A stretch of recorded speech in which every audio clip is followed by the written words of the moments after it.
Olá meus caros, aqui é o Corvo. O tópico de hoje é sobre uma colocação que muito possivelmente você já ouviu alguém dizer ou você mesmo foi autor desta colocação alguma vez, sendo, no claro, ouvinte de discos.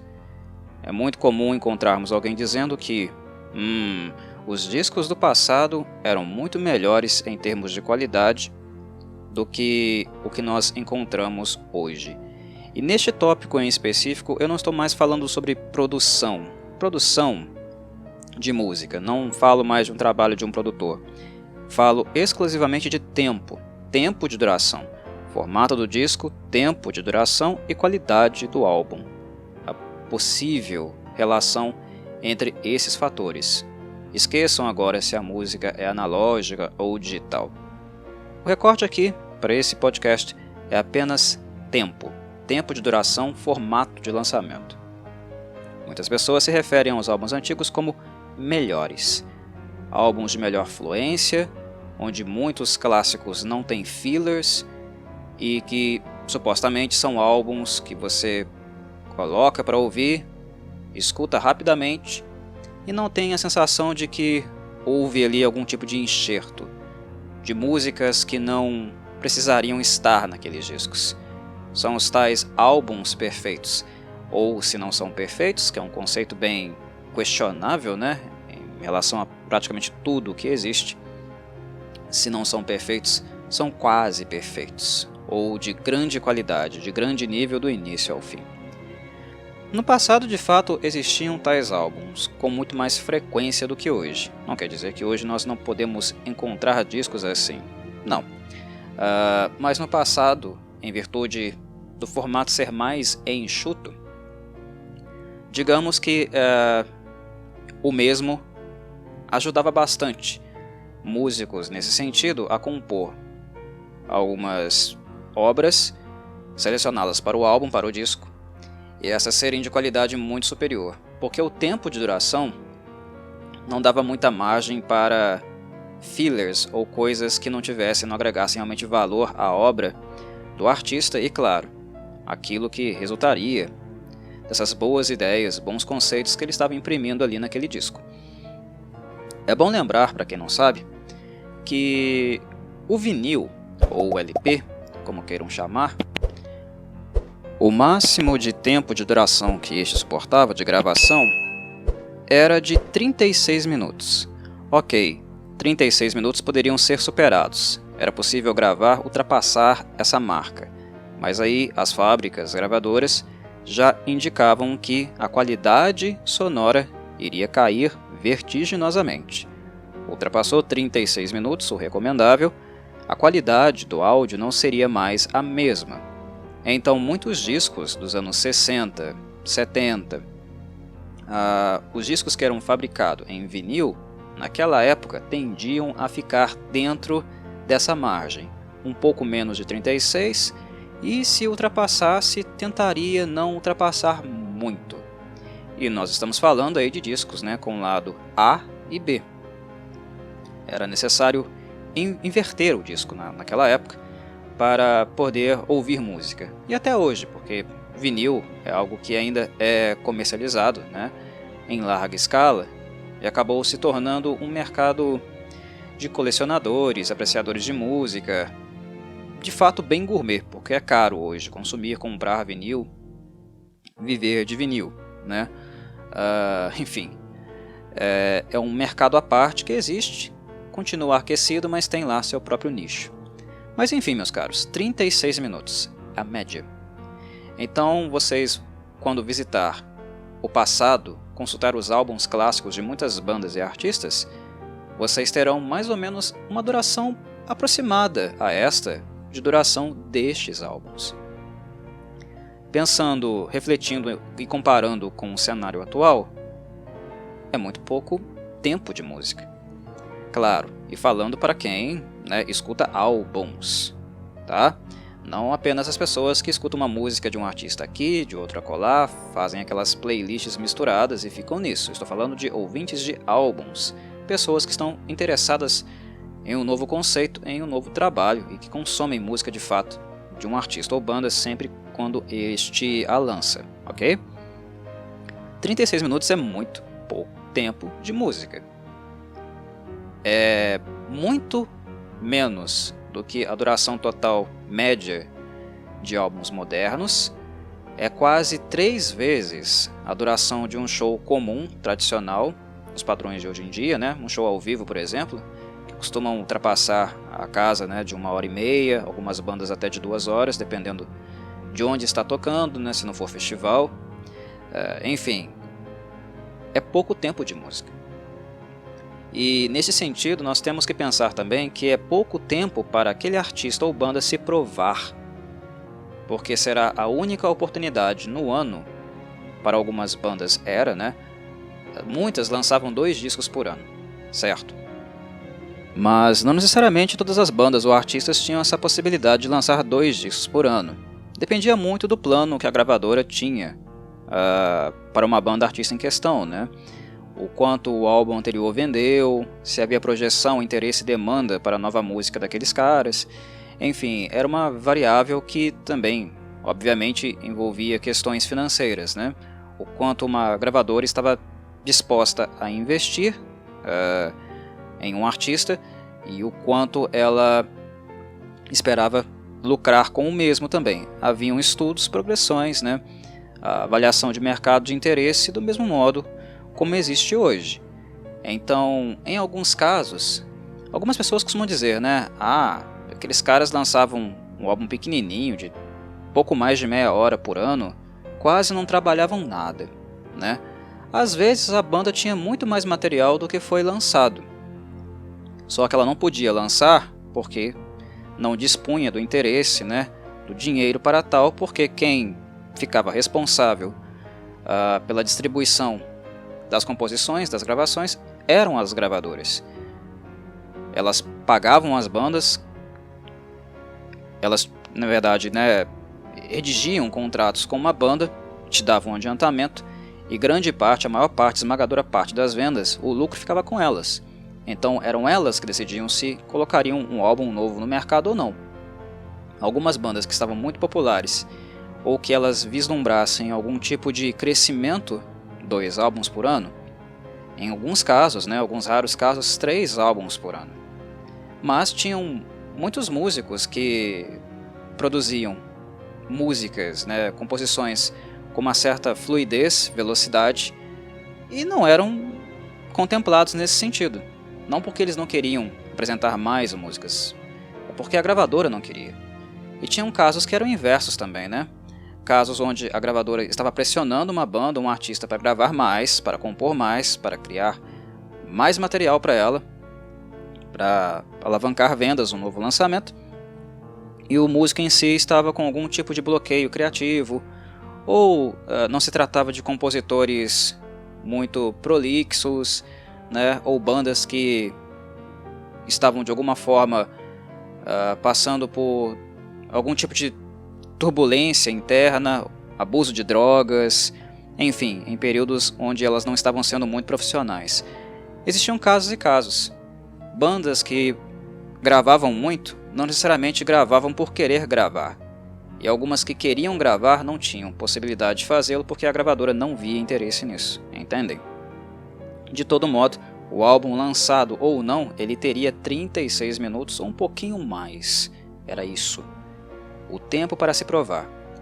Neste sentido também, daquelas jams imensas, daquelas semanas que as gravadoras arcavam para as bandas em estúdios dos mais modernos, aquele tempo ali era um tempo que esperava-se que fosse bem gasto.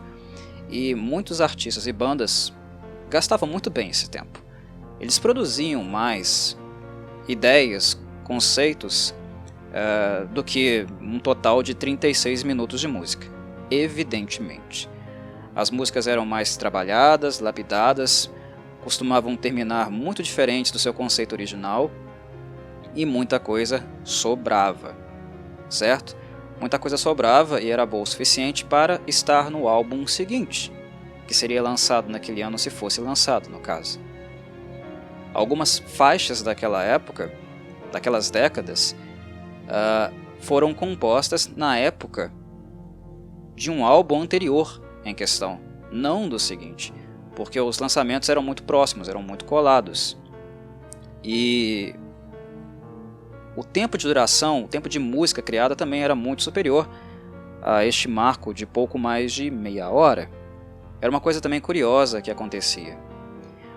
Mas por que pensar em tempo nesse sentido é importante também? Porque o nosso padrão de comparação, mesmo que o CD tenha se tornado uma mídia obsoleta no que diz respeito a ouvir música, é que muitos álbuns, de certo modo, ainda continuam seguindo a padronização do tempo de duração final daquele disco digital compacto, de música digital no caso, né? Compacto da Sony, o CD, né? O Compact Disc.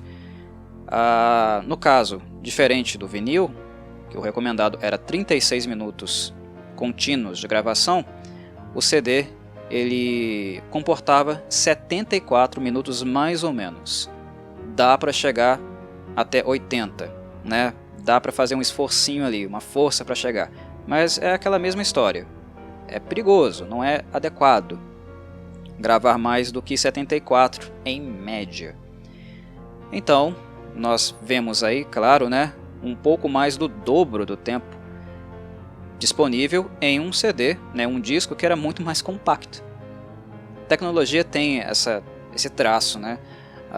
As nossas evoluções tecnológicas, não apenas no campo da música, o design delas tendeu para a diminuição dos objetos.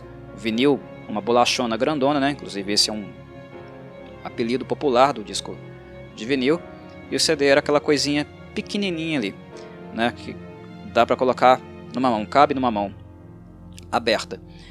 E a capacidade de gravação, de endereçamento de áudio para dentro daquela mídia é um pouquinho mais do dobro do tempo. Este padrão CD de duração, até hoje, de certo modo, ele ainda é popular, embora os CDs tenham mídias físicas.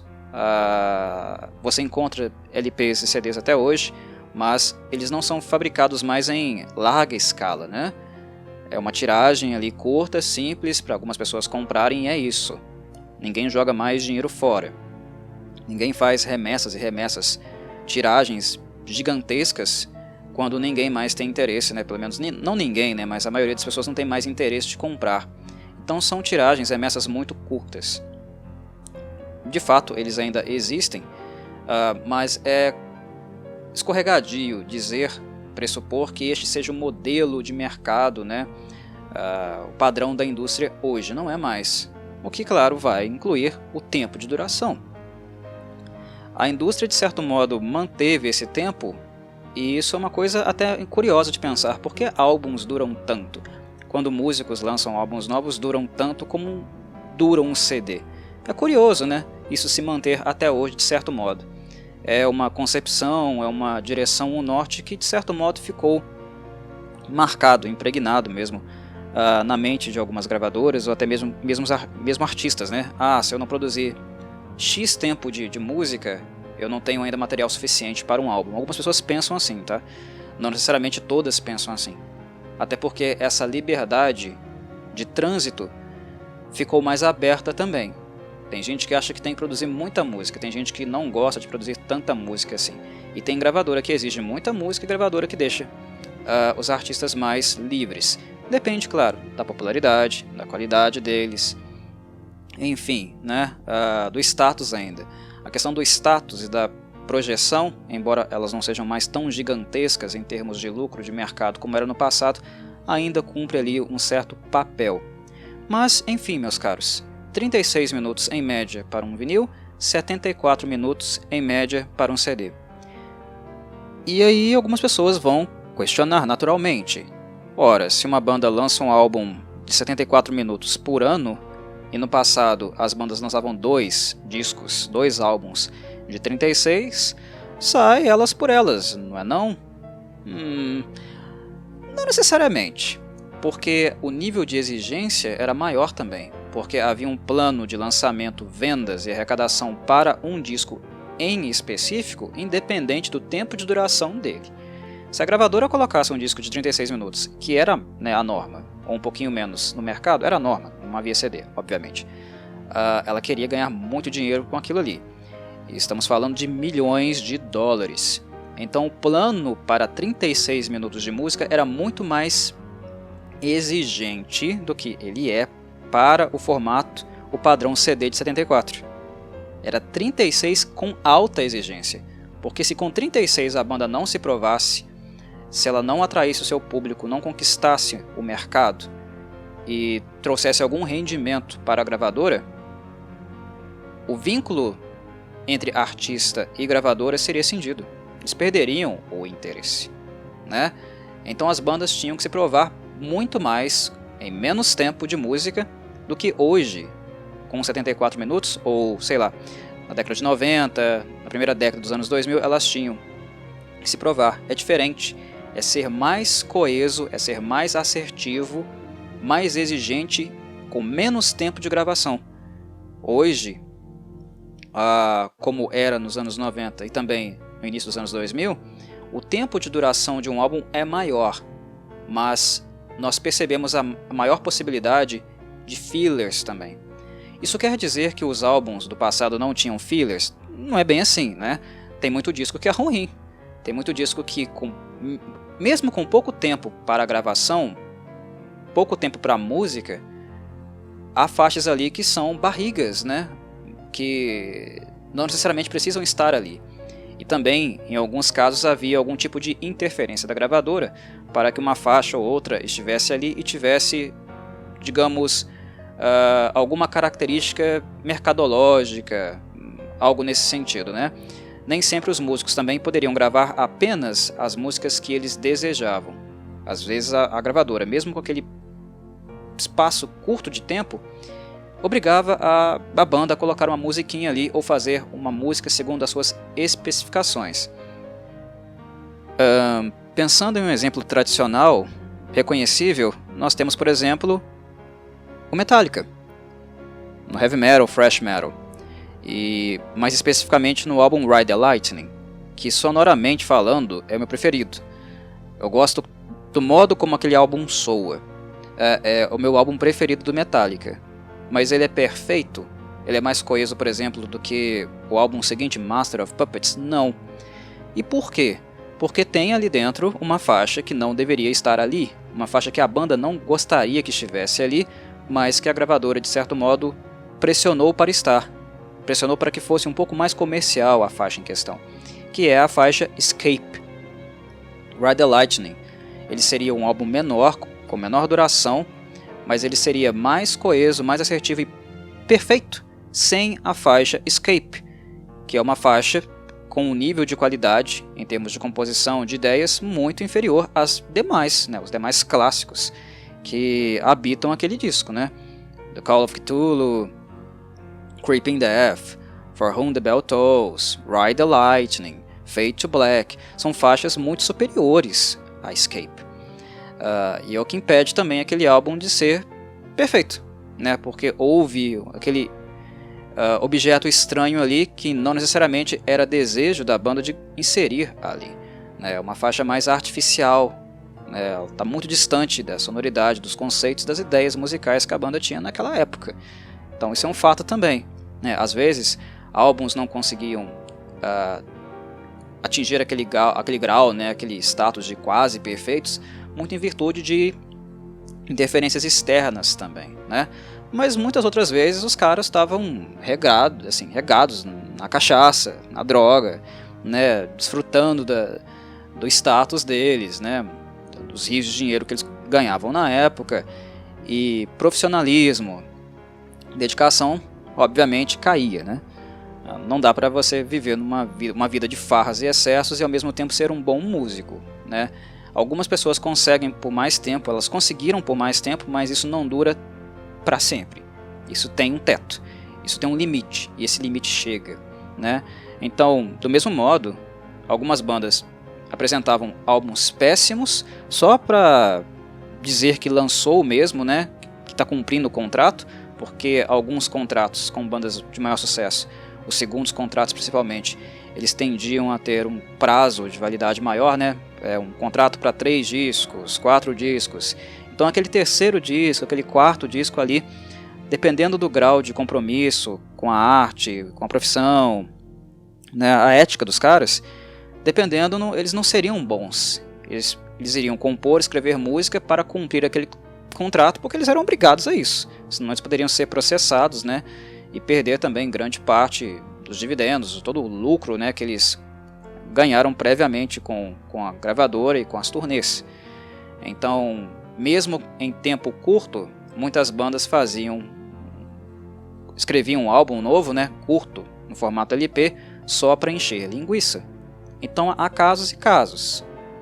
O formato ajudava, né, na coesão, na assertividade, na qualidade de um disco antigo, ajudava, mas ele não era, digamos, uma garantia de que um álbum saísse com grande qualidade, né? Hoje em dia nós temos álbuns sendo lançados que até ultrapassam a marca de 80 minutos.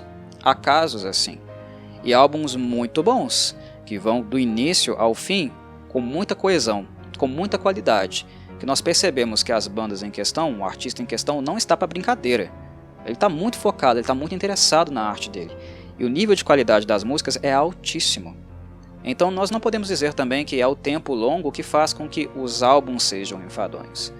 Às vezes, por alguma determinação da gravadora, ou de um modelo de que um álbum não pode mais ser curto, alguns ali preenchem esse espaço com fillers. Isso acontece bastante também. Mas tem muito músico querendo fazer um álbum perfeito, mesmo neste marco de tempo, neste marco cronológico, de 70 minutos ou um pouco mais, ou até mesmo 80. Vocês estão me entendendo? Há discos assim, há discos perfeitos, né, impecáveis. Ou melhor, perfeitos não, quase perfeitos, porque coisa perfeita não existe. Né, 99%, mas não 100%. Sempre tem alguma coisinha ali que nós podemos criticar, né? Avaliar que poderia ser melhor. Não avaliar que é ruim, mas avaliar que poderia ser melhor de alguma forma, alguma coisa. Sempre tem. Nós somos humanos falíveis e isso é natural. Enfim, o meu papo é esse. Algumas pessoas consideram LPs, vinil, o formato antigo, melhor porque ali existia exigência, mas nem sempre essa exigência, no caso, era comprovada na prática, entendem? Era algo que ajudava, era algo que condicionava um álbum a ser melhor, mas isso não necessariamente se aplicava. E eu acho que a maior prova disso, onde nós vemos de fato isso se comprovando na prática, são nos relançamentos, né, de álbuns antigos. Nas remasterizações, edições especiais de luxo, quantas e quantas vezes bandas clássicas relançaram seus discos em box, novas edições, com novas remasterizações, várias e várias vezes, né? As bandas clássicas já fizeram isso, sei lá, umas 4 ou 5 vezes, se bobear. É uma edição atrás de outra edição. E eles fazem isso acrescentando o que exatamente? Vocês se lembram? Sobras. Eu não disse que o tempo era curto? Era muito baixo para gravar todas as ideias que apareciam no estúdio? Então, as bandas começaram a voltar nos seus baús, a desenterrar essas coisas que eles gravaram e não colocaram no disco, porque naquela época aquele material estava aquém do que de fato acaba entrando no disco. Então ficava perdida, acabava sendo descartado, né, ou sendo reutilizado no caso no álbum seguinte, ou ficando guardado mesmo, perdido, esquecido, até que surgisse, no caso, e surgiu anos depois, né, na verdade décadas depois, a necessidade de desenterrar para fazer alguma coisa com aquilo, por necessidades, claro, financeiras. Vamos vender uma nova edição do álbum. Como as pessoas vão comprar se é exatamente o mesmo álbum?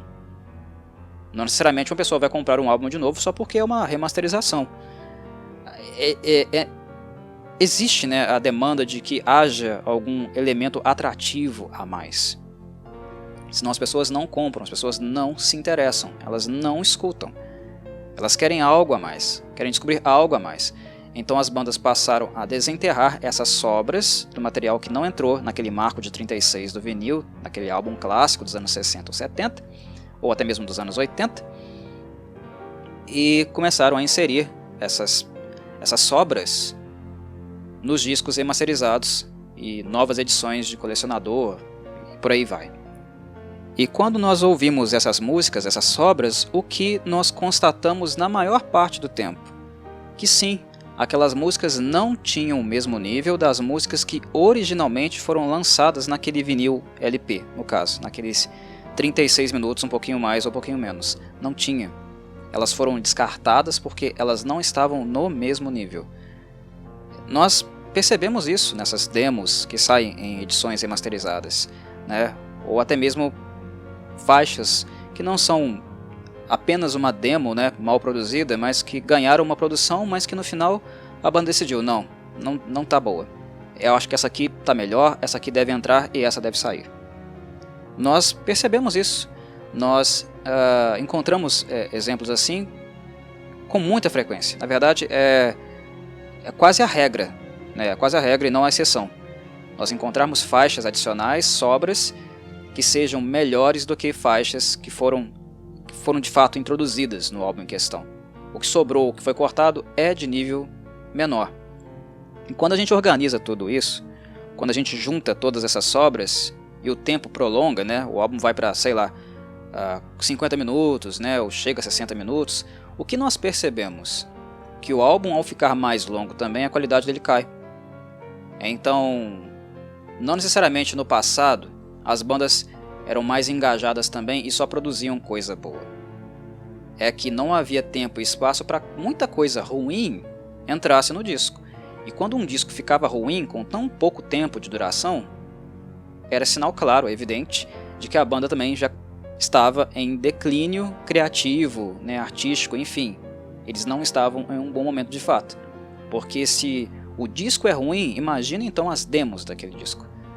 Como o material possivelmente era tenebroso de ruim. Engraçado, né?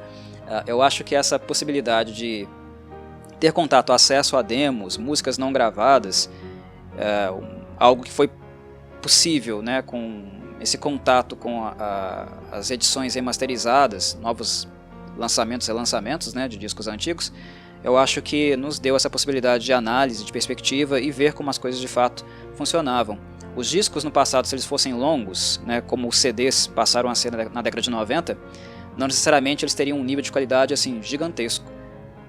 É que como o espaço era muito curto, o que era ruim era de fato descartado, não era utilizado. Mas é engraçado também que algumas bandas clássicas, né, muito antigas, com 40 anos de estrada, 50 anos de estrada, pelo fato deles não serem mais tão criativos hoje em dia, em termos de ideias, composição, né, eles não terem mais o mesmo nível da sua grande época de estouro, né, de sucesso mercadológico, muitos deles também voltam ao baú, tentam desenterrar alguma coisa para regravar e lançar como novo, como se fosse ideia do presente. Tem bandas que fazem isso e informam para nós, olha, estamos voltando no baú, encontramos coisas interessantes e vamos regravar, né, digitalmente, no modelo atual, tecnológico atual, porque são composições que eram tesouros que a gente redescobriu, a gente não lembrava mais que possuía. Algumas bandas fizeram isso, foram no baú, regravaram sobras e lançaram como material novo, mas informando que fizeram isso de fato. A Scorpions, por exemplo, fez isso, né, nos seus últimos álbuns.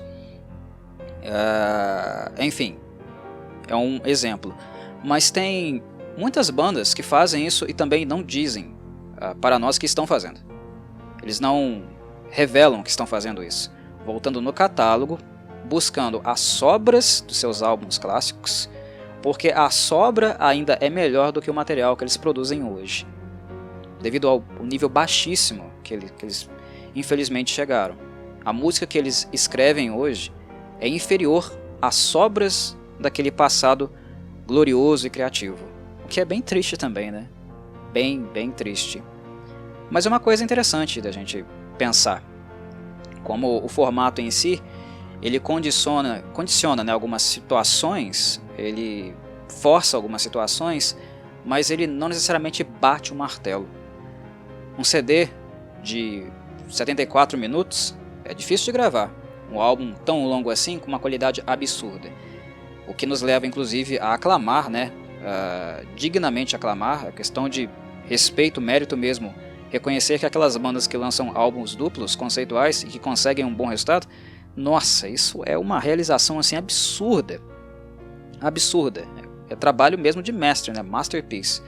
Lançar um álbum conceitual duplo, né? Músicos sólidos duplos, com tantas músicas assim dignas de nota. É muito difícil, porque um CD, né, no formato CD de 74 já era muito difícil fazer isso. Manter o nível sempre, né?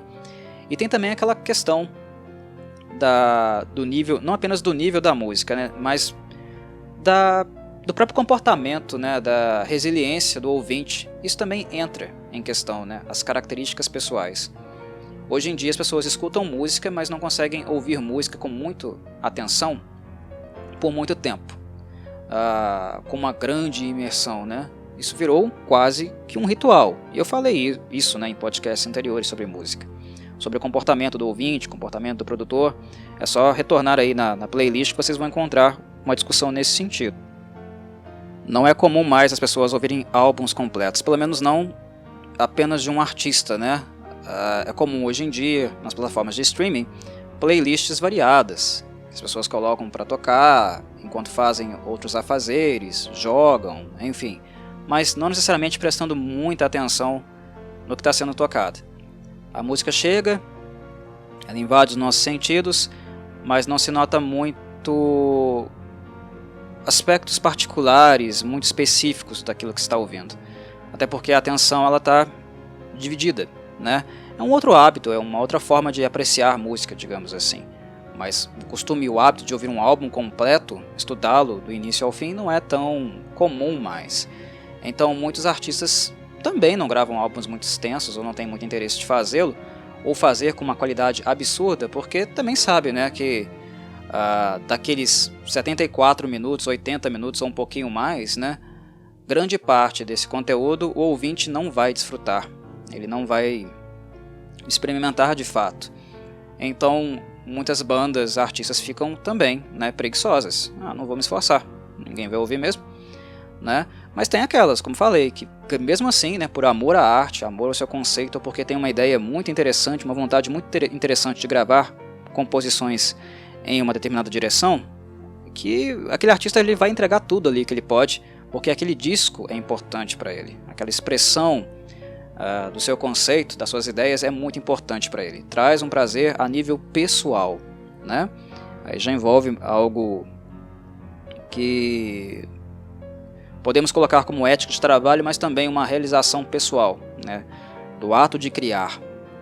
São variáveis, mas embora sejam difíceis, algumas pessoas ainda se interessam por fazer discos grandes, porque elas têm muito a dizer. Não apenas necessidade de entregar, né, um tempo de duração longo, que na maior parte costuma ser isso. Uma gravadora ela pede, né, 50 minutos de música só, grava mais alguma coisinha aí, coloca mais alguma coisinha aí. Aí no caso entra em padrão, modelo de mercado mesmo. Mas algumas bandas elas se dão muito bem, tão bem em modelos mais enxutos de disco, que elas não necessariamente gravam também na marca de 60, 70 minutos. Tem banda moderna lançando disco de 40, 50 estourando minutos. E prezam por esse modelo mais antigo, né, de gravar apenas o que eu tenho de interessante a apresentar, aquilo que eu consegui criar de maior relevância e qualidade musical. Algumas bandas e artistas ainda pensam assim, tá? É possível encontrar isso no mercado hoje em dia. De certo modo, nós não estamos mais presos, né, na margem de 36 minutos do LP, e também nós não estamos presos na margem do 74. Quero criar uma coisa grande, uma epopeia, ter uma ideia assim, mirabolante na minha cabeça. A banda vai trabalhar em um álbum duplo. Nós veremos isso acontecer. Mas porque ela quer fazer isso, e ela tem alguma carta branca também por parte da gravadora em questão, que não tem mais aquele gasto absurdo, né, com as tiragens dos discos, material físico. Grava então, tu quer gravar, grava, publica aí, né? Tem esses casos, quero gravar algo grande. O cara vai lá e grava, a banda vai lá e grava. E tem gente que não, eu não tenho tantas ideias boas assim, então eu não preciso ficar enchendo linguiça aqui também. essas músicas aqui elas não se encaixam, vou fazer um corte, vou selecionar apenas aquelas de meu maior interesse e vou lançar um disco curto. Em pleno século XXI, vou lançar um disco curto, porque isso aqui é o meu melhor. Tem bandas também que têm essa postura. E essa postura para mim é a melhor, tá? Como ouvinte é a que mais me agrada. É dizer o que se tem a dizer, mas o que de melhor se tem a dizer. Porque com ouvintes que já são bem intolerantes em relação a tempo, o modo como eles desfrutam, passam com um artista, já que eles são pouco inclinados a ouvir muita música de um artista só, é bom que o artista também faça esse movimento de dizer a eles só aquilo que de fato é relevante, aquilo que é o seu melhor. Porque aí a pessoa vai se prender ao que o artista musicalmente está dizendo, né? E a chance de retornar aquele álbum também, na minha avaliação, claro, na minha visão, tende a ser maior. É um álbum rápido, mas de qualidade, como eram os antigos, né, LPs dos anos 60, 70, 80, que não diziam pouco porque eram tudo que tinham a dizer, mas era o tempo, era o marco, né, o marco cronológico onde era possível dizer alguma coisa. Álbuns hoje em dia podem ter 36 minutos ou 40 minutos e cumprir a mesma função no passado se a postura do músico for esta. E claro, se a ele, né, for permitido fazer isso. Algumas bandas e músicos têm essa permissão, outras gravadoras não admitem, né? Se não ter tempo X, marco X de música, eu não lanço isso aqui, eu não publico isso aqui. Então, há casos e há casos, né? O interessante é que o mercado hoje tem tanto artista independente que o artista em si ele decide se ele vai lançar ou não, né? O quanto tempo de música ele vai lançar. O mercado japonês é um exemplo muito bom nesse sentido. Muitas bandas, artistas japoneses que se autoproduzem, fazem tudo, né? Eles decidem quantas músicas vão lançar, quais vão lançar, em que momento vão lançar, né? Se vai ter single, se não vai ter, se vai ter algum EP, né? Um extended play. Mas enfim, isso ficou um pouco mais móvel, mais flexível e os músicos, de maneira em geral, não são tão assim escravos do formato como eram no passado. Embora a minha fala, tudo o que eu mencionei aqui ainda aponta para um certo condicionamento dos antigos meios, das antigas formas, no modo de se publicar música e o tempo de duração dessa música também, né? Ainda tem vestígios, não foi uma coisa que foi completamente separada, assim, digamos, né? Não houve um rompimento total entre a forma e o tempo da forma com o modo como nós lançamos música hoje em dia. Há mais liberdade, há mais pluralidade nesse sentido, né? Mas não necessariamente uma separação completa. Eu acho que estamos ainda nas vias de fato. Ainda terá modificações, mudanças nos próximos anos e décadas, talvez. Eu penso que nós veremos em algum momento maiores diferenciações. Certo? Mas enfim, esse foi o papo de hoje, musical. Era o que eu tinha para dizer. Disse. Agradeço àqueles que me ouviram até aqui. E como sempre, deixo meu terno abraço e saudações corvídeas.